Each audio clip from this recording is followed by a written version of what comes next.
Y aquí estamos listos para dar paso a nuestra segunda conferencia magistral de este día.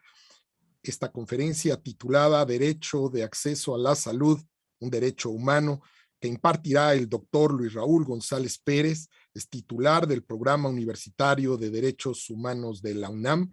Él es egresado de la Facultad de Derecho de la Universidad Nacional Autónoma de México, cuenta con estudios de posgrado por la Universidad Nacional de Educación a Distancia de España, es autor de 3 libros y coautor de 4 libros más, y ha escrito múltiples artículos para diversas revistas especializadas y obras colectivas. Ha impartido conferencias en distintas universidades e instituciones de México y el extranjero. Entre otros cargos, ha sido subprocurador especial de la PGR, director de gobierno en la Secretaría de Gobernación, se ha desempeñado como abogado general, secretario administrativo y director general de personal en la UNAM, colaboró como visitador general, secretario técnico y presidente de la Comisión Nacional de Derechos Humanos, es miembro de diversas organizaciones académicas y miembro de la Junta de Gobierno del Colegio de México. Además, es presidente del Consejo Asesor Jurídico de la Academia Mexicana de la Comunicación, profesor en la licenciatura y posgrado de la Facultad de Derecho en la UNAM y, repito, actualmente es titular del Programa Universitario de Derechos Humanos en la UNAM. Doctor Luis Raúl González Pérez, me da muchísimo gusto darte la más cordial bienvenida y tienes el uso de la voz.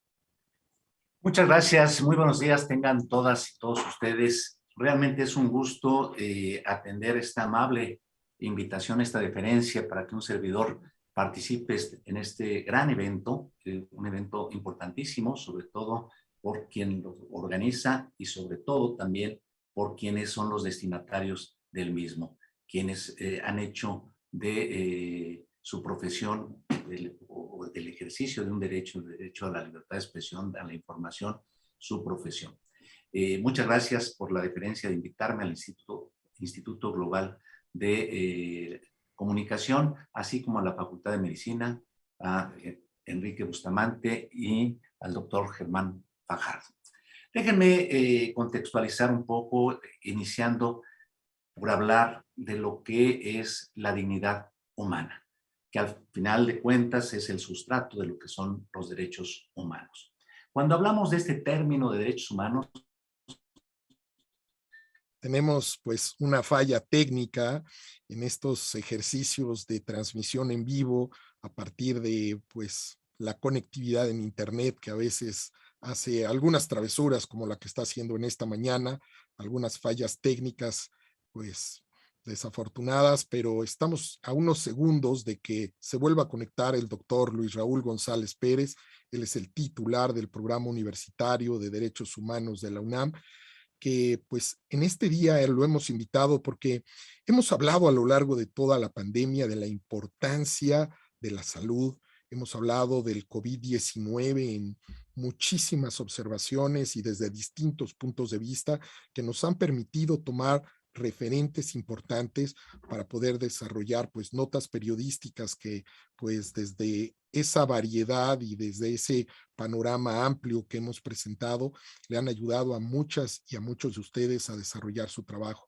Hemos puesto referentes médicos que nos han ayudado a entender muy bien el momento que estamos viviendo a partir de esta circunstancia de la cual, perdón, afortunadamente pues hemos avanzado y pues ya empezamos a ver la famosa luz al final del camino.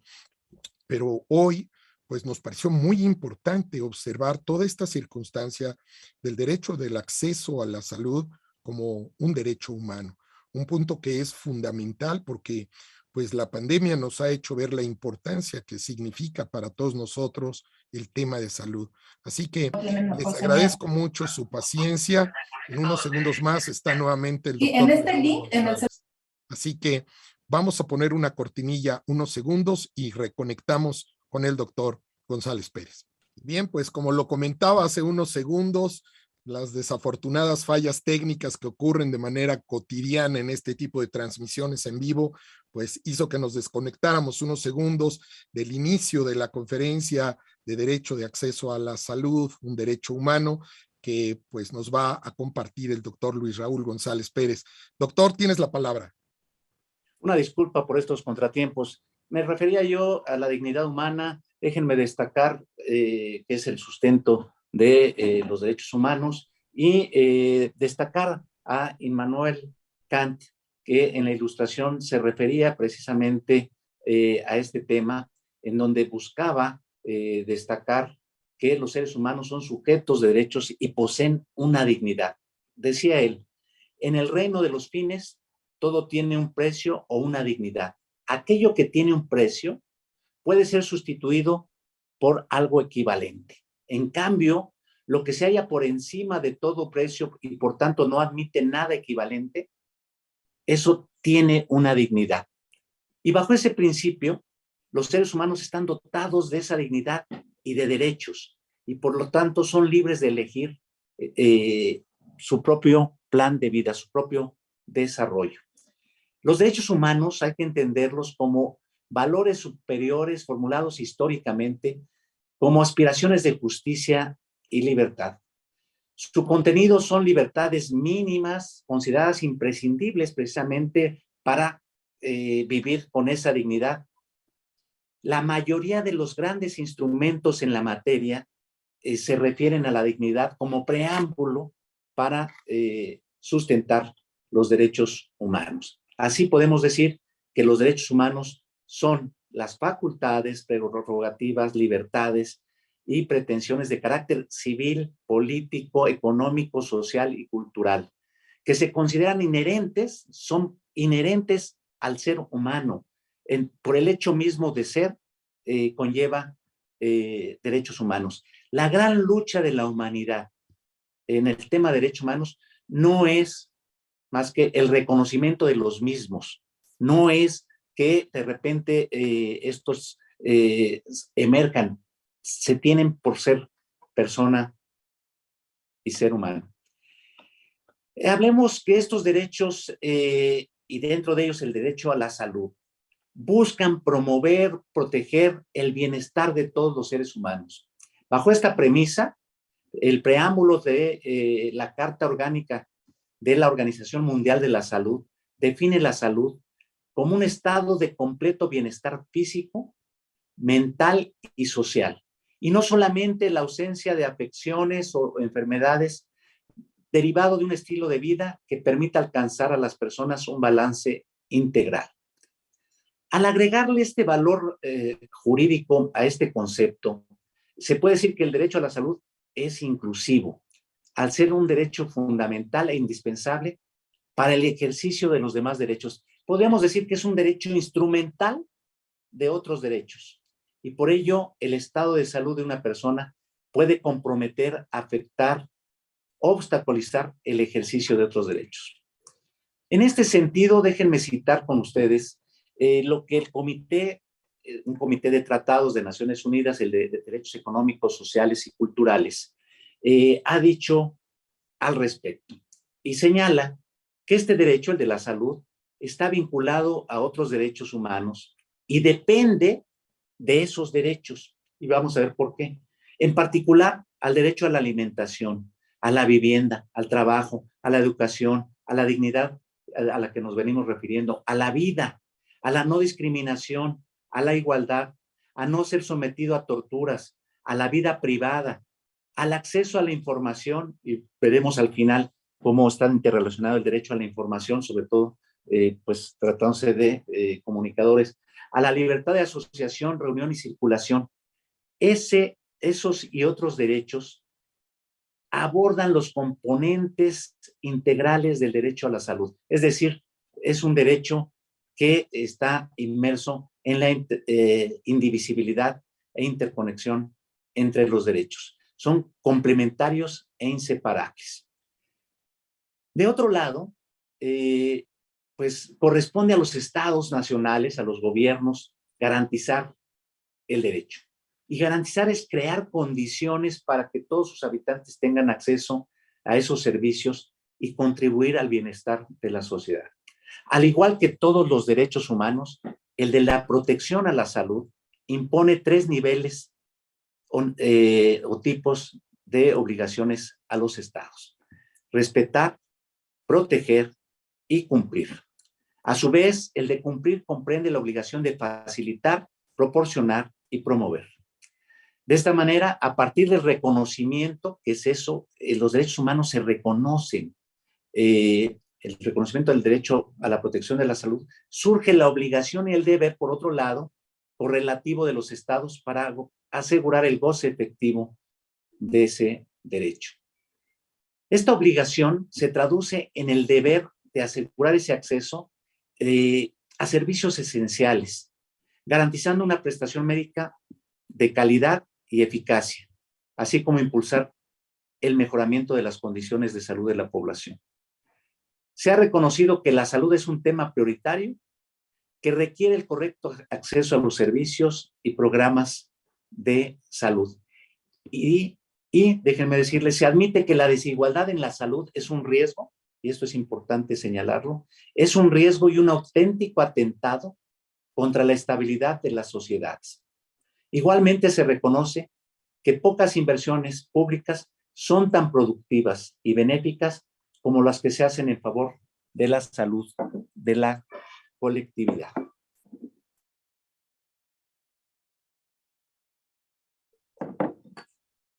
El derecho humano al que nos referimos para todos es una de las condiciones insoslayables de una auténtica democracia. Tiene implicaciones en términos de bienestar, productividad, competitividad, desarrollo y justicia social. La salud, como lo ha entendido el Consejo Económico y Social de Naciones Unidas, es un compromiso intrínseco de la seguridad social y un elemento indispensable de la estabilidad social.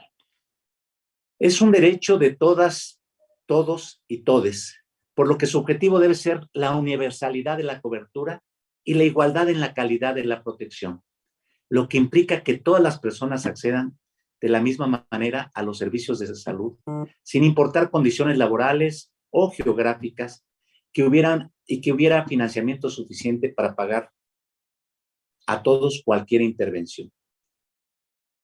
Desde luego, lo anterior es uno de los retos más difíciles de lograr.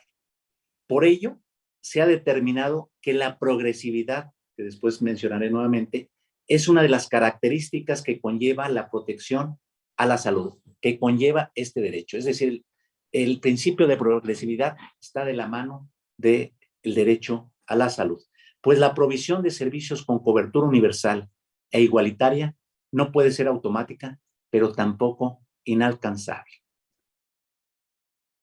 Esta atención a la protección, desde luego, comprende una gama variada de servicios que se deben traducir en acciones dirigidas a proteger, promover y restaurar la salud de las personas y de la colectividad, para lo cual se tiene que proporcionar como servicios básicos la atención médica, que comprende actividades preventivas, curativas y de rehabilitación, incluyendo la de urgencias, y la disponibilidad de medicamentos y otros insumos esenciales para la salud, para cuyo efecto habrá, desde luego, cuadros básicos. Es decir, el derecho a la protección de la salud implica todos estos factores.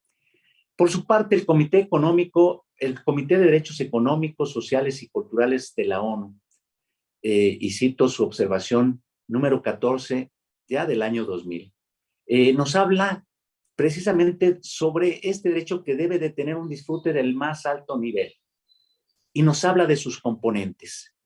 ¿Cuáles son sus componentes de este derecho que nos marca este comité?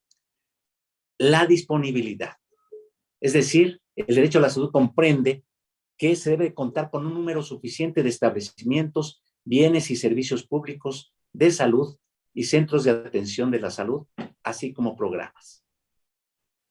La accesibilidad.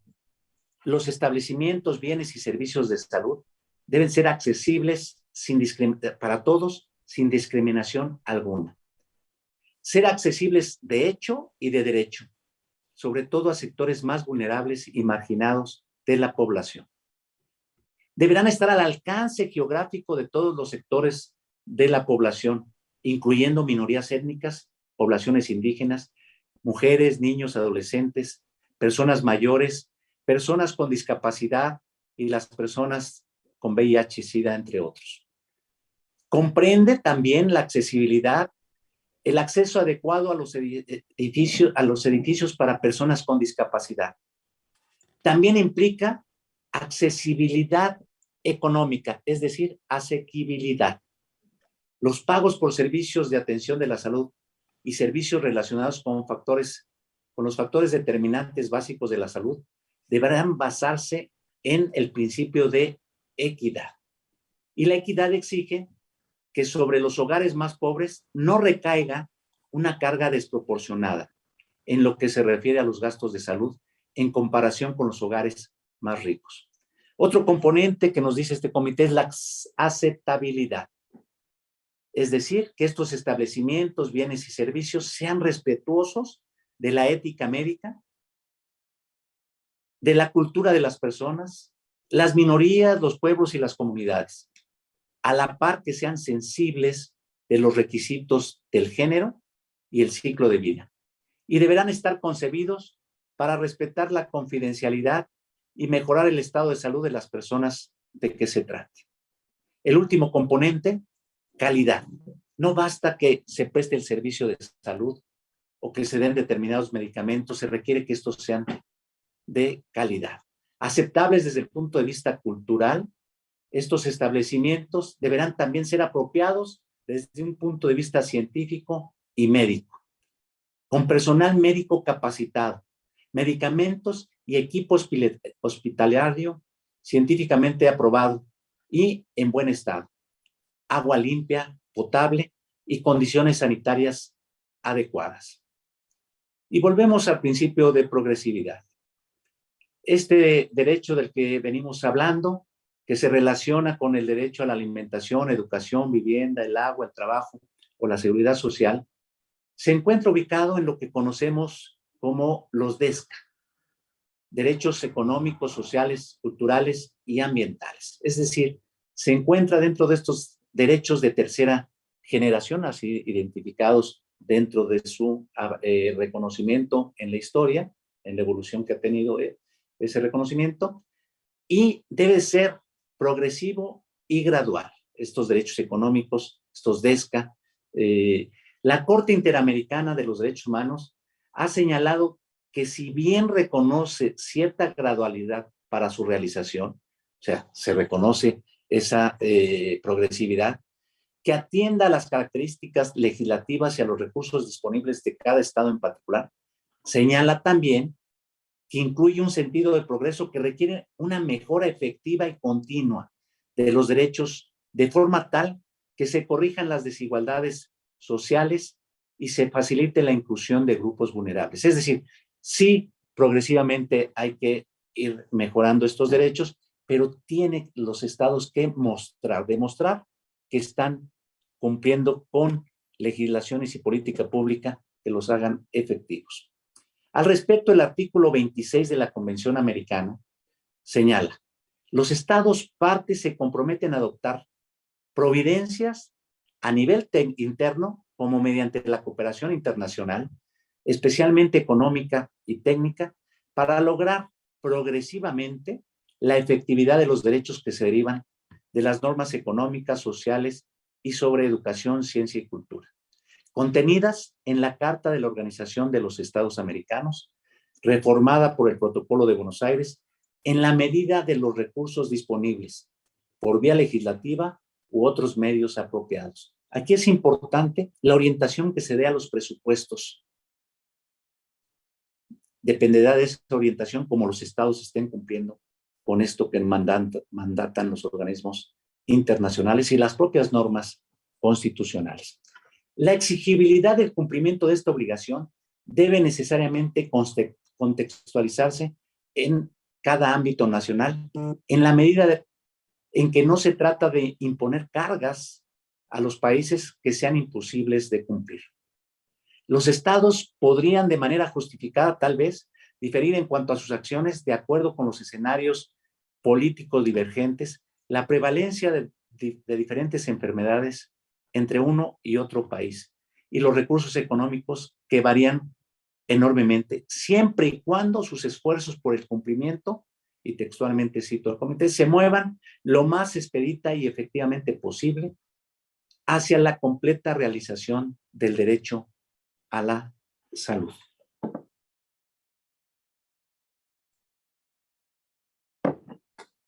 El trato, otro de las características básicas de este derecho es el trato igualitario, sí, pero con un enfoque diferenciado para hacer efectivo este derecho.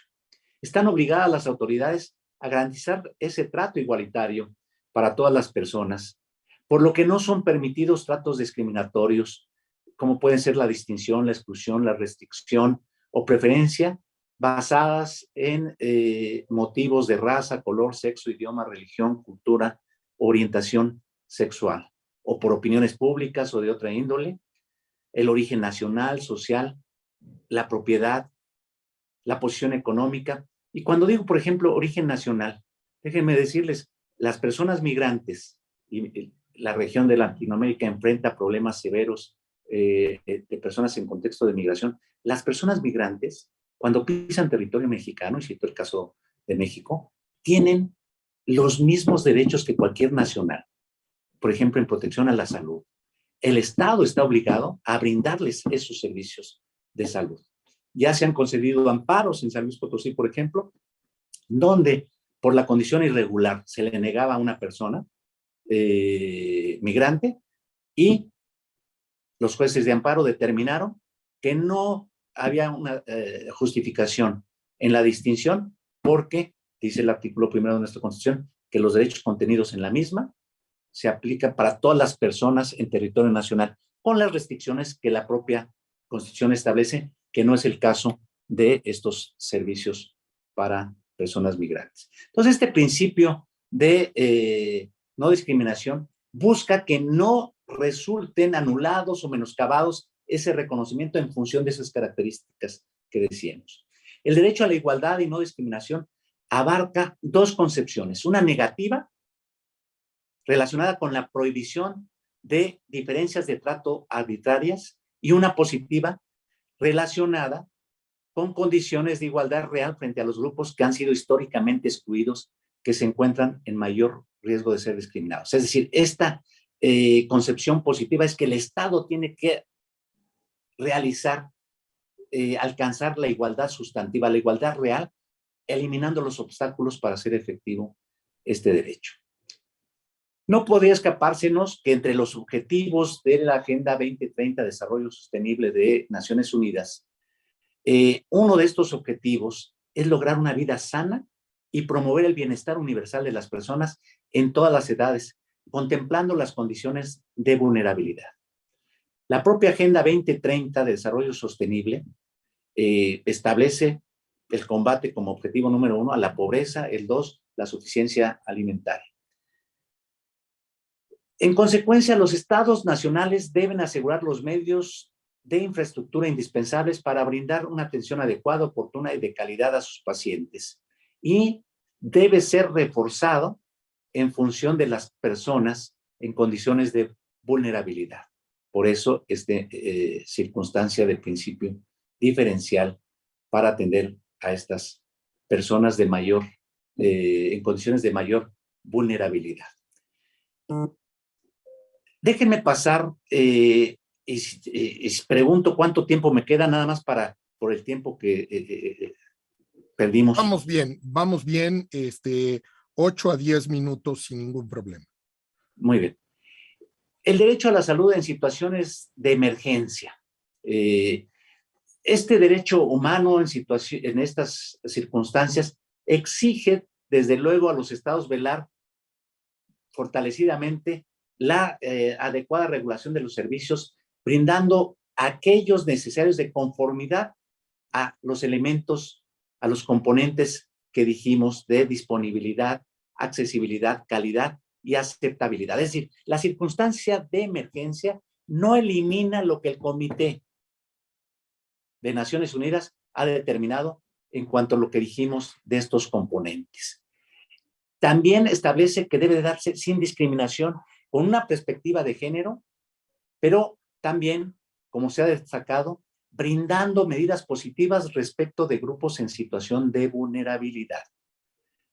Ahí tenemos, por ejemplo, que la Comisión Interamericana de Derechos Humanos, en su resolución 1/2020, se refirió a el papel que deben jugar los estados nacionales en la atención de la pandemia, y hizo énfasis en la diferenciación con medidas positivas en favor de los grupos en situación de vulnerabilidad. No escapa como antecedente que 2009 México y en otras latitudes vivimos la epidemia de la influenza. No aprendimos lo suficiente de esa experiencia. Y ahora en 2020 la pandemia, aún no controlada, o sea, todavía distamos mucho de volver a estadios que difícilmente volveremos al estadio pre-pandémico, pero digamos, para hablar en el mundo y sobre todo en la región, de que está controlada, creo que todavía estamos distantes.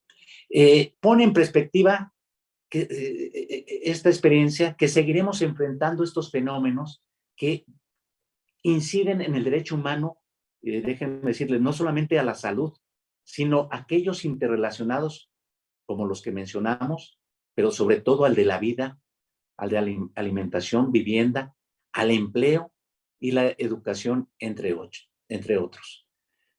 Desde luego, esta pandemia que se identifica en diciembre de 19, la gravedad de la misma, niveles alarmantes de propagación y gravedad, hizo que la Organización Mundial de la Salud solicitara a los gobiernos medidas urgentes y contundentes para evitar su propagación de este virus. Ante ello, se ameritaban medidas preventivas urgentes, principalmente en relación con las personas con mayor riesgo, con personas mayores y con algunas afecciones de salud, pero también para la protección del personal que prestaba sus servicios en algún hospital público y que estaba expuesto al contagio del virus mencionado.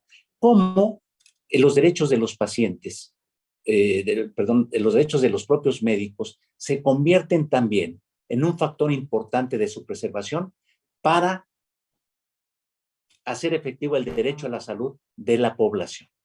Y de ahí que los gobiernos tienen que darle énfasis a la protección también de los derechos de los médicos. Desde esta magnitud y gravedad de la pandemia, que ascendió a amenaza de salud pública y, repito, requirió medidas como cuarentena o aislamiento, que propició limitación de ciertos derechos como el de movimiento. Déjenme señalar desde la perspectiva del derecho que las restricciones a los derechos, en este caso necesarios, pero tendrían que estar justificados, los principios que deben animarlo es que estas medidas no deben mantenerse más tiempo que el que duren los hechos excepcionales que los justifiquen. Y el retorno a la legalidad ordinaria debe ser inmediato en cuanto aquellos desaparezcan. El uso de los poderes de emergencia tiene que ajustarse estrictamente al principio de proporcionalidad. Para verificar esta proporcionalidad se puede utilizar determinados test. Primero, idoneidad de la medida. ¿Es adecuada o no para alcanzar el fin que se persigue? Segundo, verificar si existen o no alternativas menos gravosas que la decisión adoptada. Tercero, si la actuación elegida producirá o no desventajas compensables con los beneficios que se esperan.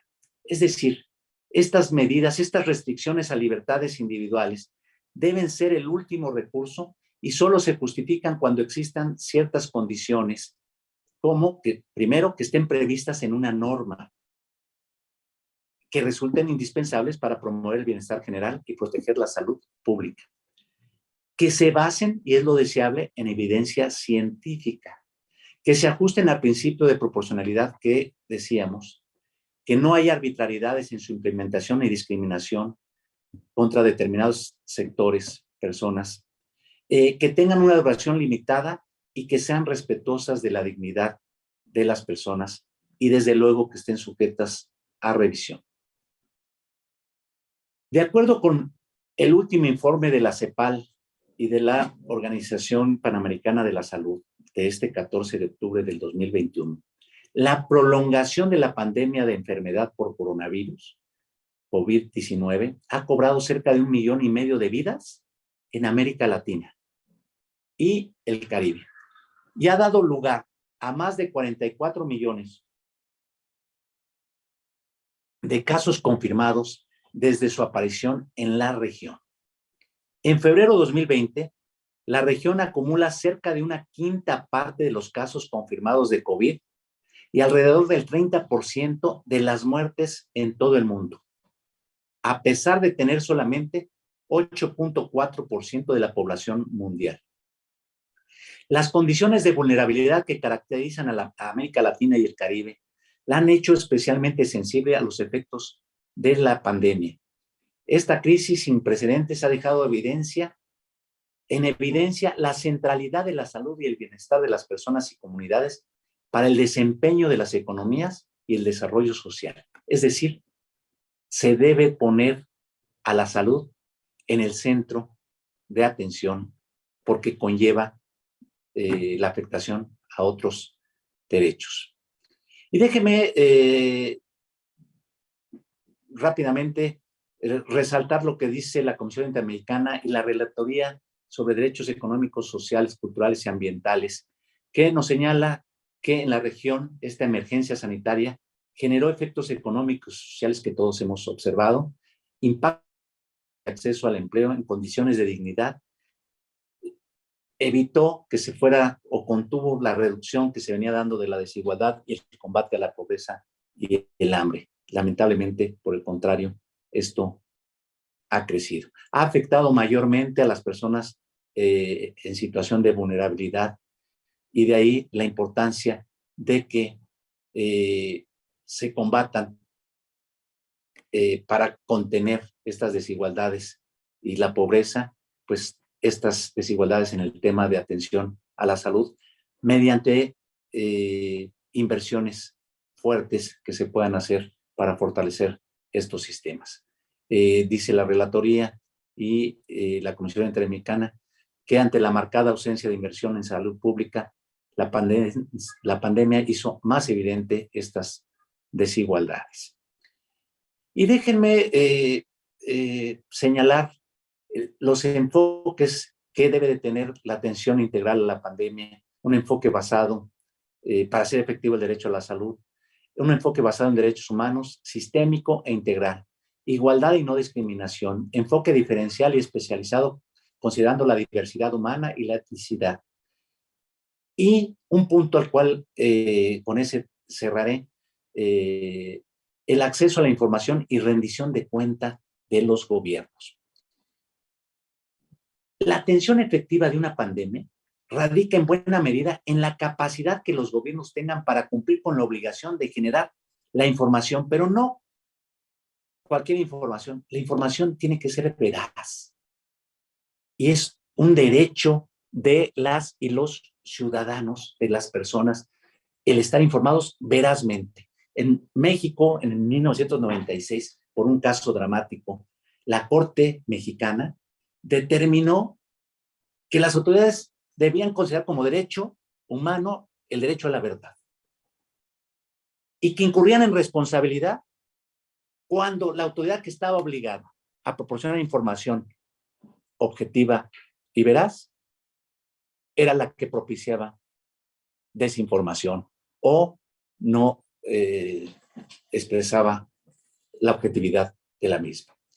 La protección al derecho a la salud y la posibilidad de hacer vigentes otros derechos humanos implicados durante la contingencia están vinculados a que la autoridad dé esa información a la que nos referimos, veraz, objetiva y oportuna, sobre el avance e impacto de la enfermedad.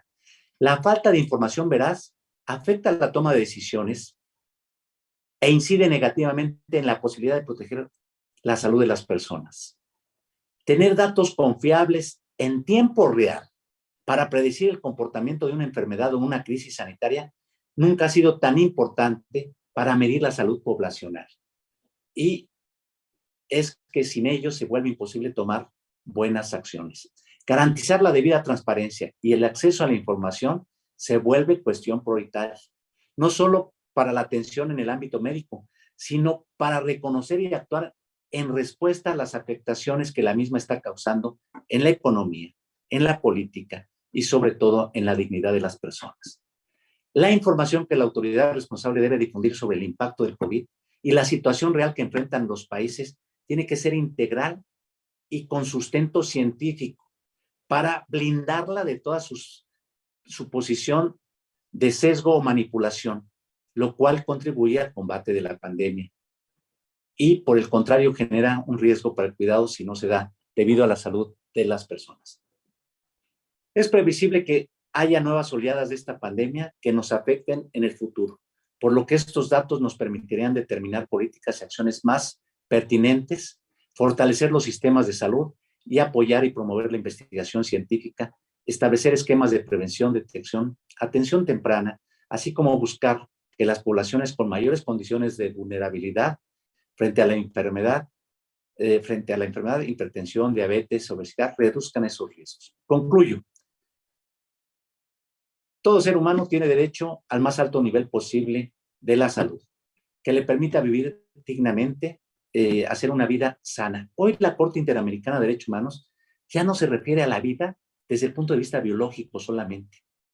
Sus pronunciamientos van en función de una vida con dignidad, donde tenga los mínimos necesarios para su autorrealización. Es decir, ese es el enfoque de derechos humanos. Una cobertura universal, igualdad en la calidad de los servicios, bajo el principio de progresividad.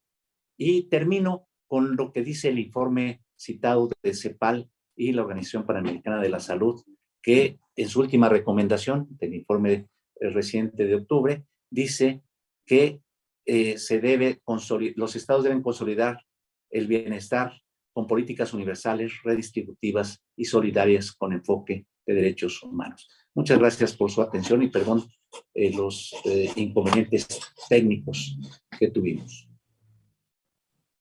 Muchísimas gracias, doctor Luis Raúl González Pérez.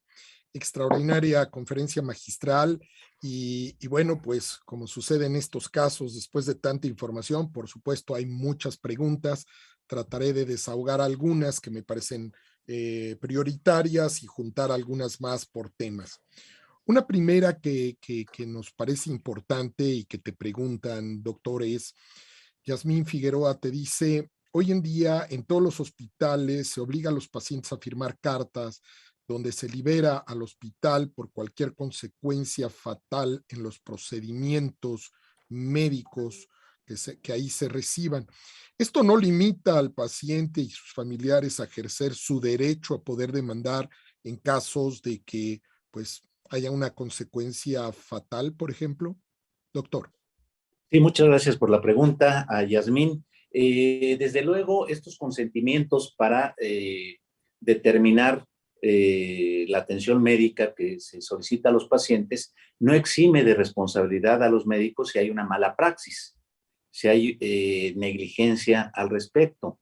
Y este consentimiento debe venir acompañado del derecho a la información, derecho del paciente a estar debidamente informado. Es derecho de los pacientes y es derecho a la protección de su salud que cuando van a suscribir el consentimiento para una determinada intervención, les expliquen el procedimiento, los alcances, los posibles riesgos que conlleva y, desde luego, esa intervención médica no estará exenta, si así lo considera el paciente, de revisión en cuanto si fue adecuada, oportuna y bajo los estándares, digamos, que deben prevalecer de atención. Además, algo muy importante y que generalmente, en la experiencia que tuve al presidir la Comisión Nacional de los Derechos Humanos, en todas las recomendaciones que emitimos en temas médicos, debo decir que el tema de salud era una de las principales demandas de la población en tres aspectos: médicos, de atención médica, de medicamentos y de citas. El tema del expediente clínico, del expediente médico, era recurrente. Los médicos, hay una norma técnica que los obliga a reportar en el expediente todo lo que está requiriendo el paciente, las intervenciones que requieren, los medicamentos, lo mismo obliga a la enfermera. Y cuando viene una queja, una denuncia, una demanda, ese es el derecho a la información que se tiene, ese expediente clínico, porque ahí debe constar cómo se hizo la intervención, los medicamentos que se dieron. Entonces, para no abundar, simplemente no exime de responsabilidad si hay un caso de mala praxis, de una inadecuada atención o de una mala propuesta médica. Muchísimas gracias. Hay varias que se perfilan al tema de que pues todo esto que hacen organismos internacionales como la OEA, la Corte Interamericana de Derechos Humanos, la CEPAL, la Organización Mundial de la Salud, en fin, hay menciones a distintas, se escuchan como buenos y grandes deseos para lo que debe de ser, el deber ser de la atención y el derecho a la salud que debemos de otorgar todos los países a sus habitantes. ¿Existen algunas sanciones que se puedan ubicar? ¿Existe algún formulario que podamos identificar como que está generando cumplimiento un país frente a los compromisos que de alguna manera asignó ante estas organizaciones? ¿Cuáles son los parámetros o las recomendaciones que tú puedes recomendar para poder identificar este tipo de cumplimiento? Y repito, si hubiera algún incumplimiento, ¿existen sanciones? Luis Raúl. Sí, muy buena pregunta también. Yo pondría que hay 3 niveles para atender los casos de derechos humanos, en este caso el derecho a la salud, pero en general todos los derechos. Los órganos jurisdiccionales de orden interno, es decir, los tribunales. 2, los organismos protectores públicos de derechos humanos, los ombudsperson, o sea, la palabra técnica correcta es ombudsman, pero en perspectiva de género, ombudsperson a nivel nacional, y los organismos regional y universal de derechos humanos. Se complementan, ¿sí? Y sobre todo el sistema universal y regional y los ombudsperson tienen una sinergia.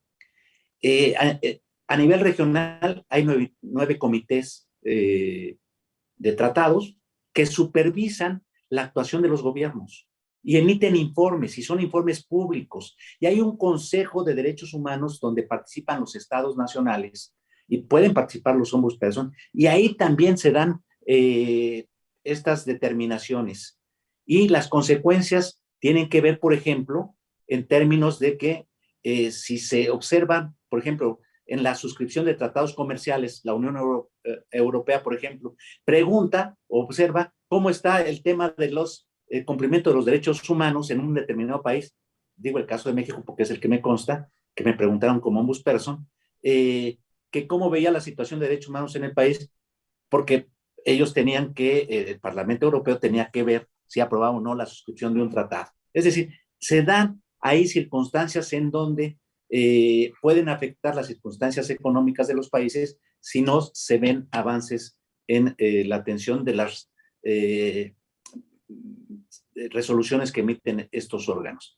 Segundo, por ejemplo, la Corte Interamericana de Derechos Humanos es un tribunal que emite sentencias, y ya la Corte Mexicana ha observado que son obligatorias sus resoluciones. Por tanto, pues ahí hay, digamos, un nicho de presión, y nuevamente en el ámbito internacional hay una presión de estos organismos. Y los ombudsperson, a partir de sus resoluciones, se vuelven una magistratura de opinión en la opinión pública, en la exigencia de que se cumplan estos compromisos. Y déjame decirte, en el caso de los derechos económicos, sociales y culturales, y dentro de ellos el derecho a la protección de la salud, está el grupo de trabajo del Protocolo de San Salvador a nivel regional para Latinoamérica. Es decir, este protocolo que deriva de la Convención Americana de Derechos Humanos.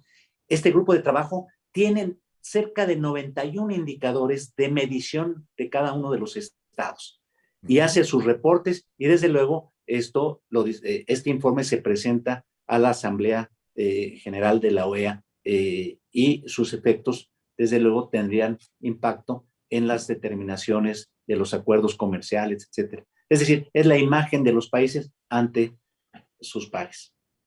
El tiempo es tirano en estos ejercicios de diálogo, pero no puedo dejar pasar por alto una pregunta que me ha llegado en 2 o 3 comentarios. ¿Podrías de manera muy sintética, doctor Luis Raúl González, decirnos cuáles son las actividades fundamentales que desarrolla el Programa Universitario de Derechos Humanos en la UNAM, por favor? Sí, muy breve. El Programa Universitario de Derechos Humanos es un programa creado por acuerdo del rector de la universidad. Lo que busca es promover, difundir e impulsar los derechos humanos, no solamente al interior de la institución, pero sino sobre todo hacia el exterior. Y busca articular los esfuerzos de la institución, la Universidad Nacional Autónoma de México, que es enorme, 360,000 estudiantes, 80,000 trabajadores académicos administrativos, busca una vinculación en el tema de derechos humanos con propuestas de solución a los grandes problemas nacionales que enfrenta el país y contribuye generando espacios de discusión, investigaciones en la materia y tiene una clínica jurídica para litigar casos de juicios estratégicos, sobre todo en migración, personas con discapacidad, algún caso de desaparición. Entonces, esta es parte de lo que hace el programa, busca impulsar el respeto, promoción y defensa de los derechos humanos a través de la articulación de las instituciones universitarias. Pues felicitarte como titular de este programa tan importante que tiene nuestra máxima casa de estudios, lo cual genera ejemplaridad y ojalá esta fórmula se replique en otras universidades, no solamente de México, sino de Iberoamérica. Así que, pues no me resta más que agradecerle al doctor Luis Raúl González Pérez su participación en este taller de periodismo científico, salud global y comunicación 2021, a nombre del doctor Germán Enrique Fajardo Dolci, de los directores de la Facultad de Derecho, de la Facultad de Ciencias y de todos los que participamos aquí, periodistas, alumnos, académicos. Agradecerte mucho, doctor Luis Raúl González, el que hayas estado el día de hoy con nosotros. Muchas gracias y una disculpa por los tropiezos técnicos. Lo entendemos perfecto, es parte de esta famosa nueva realidad, así que, por favor, ninguna disculpa, al revés, agradecerte siempre mucho. Y bueno, pues vamos a continuar y en este momento solamente vamos a escuchar el testimonial de Juan Carlos Machorro para inmediatamente después ver una cortinilla y dar paso a nuestra tercera conferencia del día de hoy. Adelante. Hola, muy buenos días. Soy Juan Carlos Machorro, reportero del periódico AM y freelance. Bueno, mi opinión en la cuestión de el periodismo científico, creo que es uno de las, llamémosle, sectores más loables que nos permite escudriñar mucho del conocimiento que buscamos aprender en esta pandemia que ya va para casi año y medio. Bueno, pues vemos que los temas de salud, por fortuna, han entrado en moda y esperemos que no pasen, sino que se siga trabajando, se siga divulgando sobre estos sectores.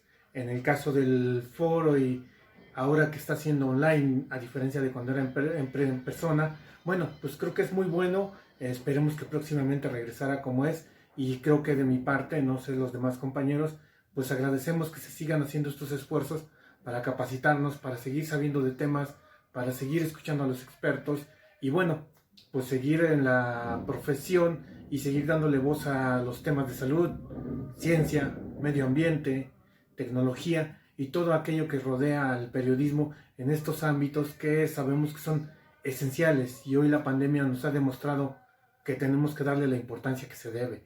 Quiero agradecer muchísimo a los organizadores del foro, del seminario y bueno, pues todo este apoyo que se ha dado durante estos años y la participación que nos han podido otorgar para estar presentes en el mismo. Muchísimas gracias.